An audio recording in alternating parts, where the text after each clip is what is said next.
So yan, magandang umaga mga kumbate. Bali, hindi tayo nakapasok ngayon dahil sa sama ng panahon kung saan napilitan na tayong harbisin yung mga tanim ng tsahin ko na kamuting kahoy.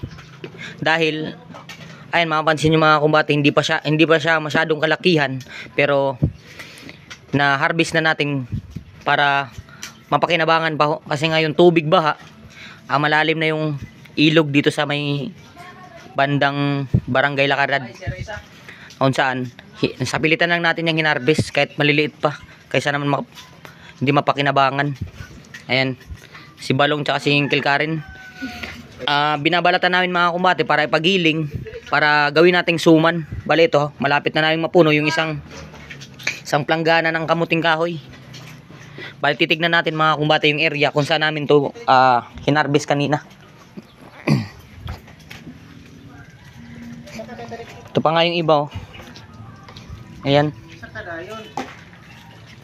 Hindi kami nakapasok ngayon kasi ang sama ng panahon ngayon, makulimlim.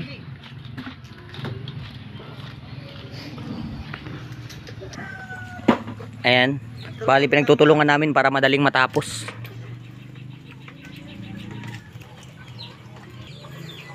Ayun mga kumbate, dito yung area kung saan yung tanim ng tsahin ko na kamuting kahoy, agad-agad nating hinarvest o binunot. Dahil pag hindi ho yan nakuha mga kumbate, maabutan ho ng tubig baha o hindi na ho mapapakinabangan. Kaya ang ginawa na ho natin, hindi na muna tayo nagtrabaho, tinulungan muna siyang harvestin yung mga tanim niyang kamuting kahoy para mapakinabangan pa ho. Ayan. Itong area na to mga kumbate, dito yung nakatanim yung kamuting kahoy ng tsahin ko. Parang ayan yung lahat ng binunutan namin kanina, pinagbubunot namin yung mga bali yung ditong part na to sa akin, to mga tanim ko tong mga saging na to. Ayan, bali malalim na ho. Ayan, lubog na ho tayo ngayon sa tubig. Ayan, yung mga pansin niyo yan, yung part na yan na malinis na yan na area, sa akin yan, mga saging ko yan, natanim ko yan na saging. Bali ito, sa may sahin ko tong kamuting kahoy na to. Hindi pa sana ready mga kumbate na harbisin, pero napilitan ho tayong harbisin na lang kasi pag inabutan ho ng tubig baha, hindi na ho natin mapapakinabangan. Kaya napilitan lang ho tayong harbisin na lang kahit maliliit pa yung mga bunga niya, maliliit pa o laman. Itong area na to mga kumbate, dito niya tinanim. Ito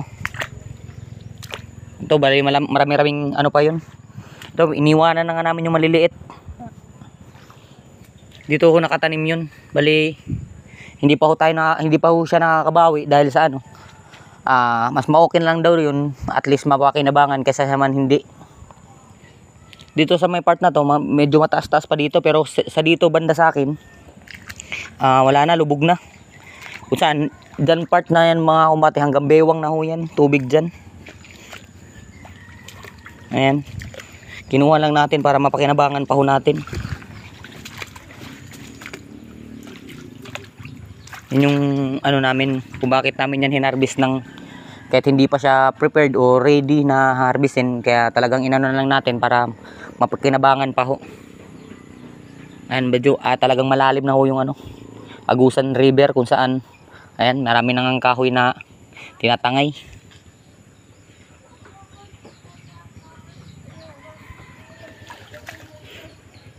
So hanggang doon lang muna mga kumbate.